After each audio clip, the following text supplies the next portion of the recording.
আপনি জামাতে কবে যোগ দিয়েছেন এবং জামাতকে কেন একটি বিতর্কিত রাজনৈতিক সংগঠন বলা হয়?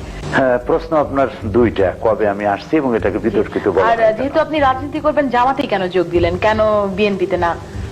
আওয়ামী লীগে যোগ দেবেন না, কারণ আওয়ামী লীগের আদর্শের সঙ্গে আপনার মেলে না? প্রশ্ন হলো তিনটা, আরো বাড়বে নাকি? না, আমি একটার পর একটা দিতে পারেন। আচ্ছা, তো তিনটা প্রশ্ন। আমি জামাতে এসেছি, আমি ছাত্র জীবনে জামাত করি নাই, কিন্তু জামাতের প্রতি আকৃষ্ট হলাম ছাত্র জীবনেই। কারণ ওই সময় আমি ছোটসিনা মাদ্রাসা পড়তাম, এটা একটা পীর সাহেবের মাদ্রাসা। তখন আমি শুনতাম মওলানা মওদুদী রহমতুল্লাহ আলাই, তিনি এই বলেছেন সেই বলেছেন, বিরুদ্ধে অনেক কথা শুনলাম। তখন আমার জানতে ইচ্ছে হলো যে আসলে উনি কি বলেছেন। ওনার বইপত্রগুলি পড়লাম, দেখলাম যে ওনার বিরুদ্ধে যেসব অভিযোগ করা হয়েছে বইপত্রে সেগুলি নাই। তখন জামাতের প্রতি আমার একটা আকর্ষণ সৃষ্টি হলো। এরপরে আমার লেখাপড়া শেষ করলাম 1962 সনে, মাদ্রাসা শিক্ষার উচ্চশিক্ষা ডিগ্রি নিয়ে। তারপরে আমি ব্যক্তিগতভাবে কিছু রিসার্চ ইত্যাদি করেছি। 70-এর দশকে এসে আমি জামাতের রুকন হয়েছি এবং জামাতে ইসলামীতে আসলাম কেন, এটা আপনার দ্বিতীয় প্রশ্ন।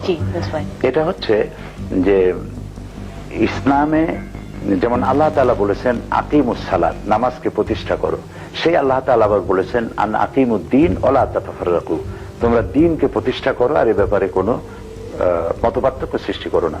নামাজ পড়া যেমন ফরজ, আল্লাহর হুকুম অনুযায়ী ব্যক্তি, পরিবার, সমাজ ও রাষ্ট্র পরিচালনা করা ঠিক তেমন ফরজ।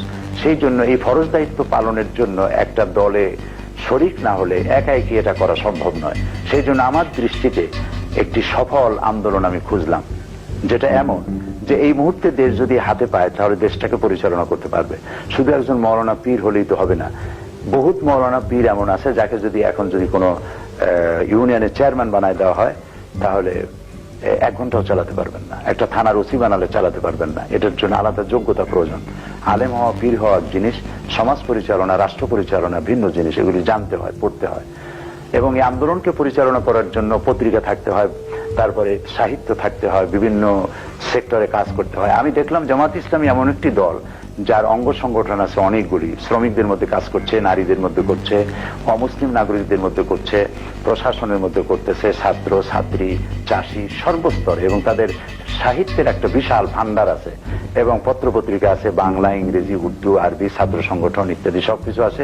আমি ভাবলাম যে ইসলাম অনুযায়ী দেশকে পরিচালিত করতে হলে এরকম একটি যোগ্যতা সম্পন্ন একটি সুশৃঙ্খল সংগঠন আমার প্রয়োজন। এই প্রয়োজন ভেবেই আমি জামাত ইসলামীতে অংশগ্রহণ করেছি এবং একজন কর্মী হিসেবে কাজ করে যাচ্ছি। এবং আল্লাহর কাছে আমি দোয়া করি যেন আমার জীবনের শেষ মুহূর্ত পর্যন্ত আমার প্রিয় সংগঠন জামাত ইসলামীর সাথেই আমি থাকতে পারি।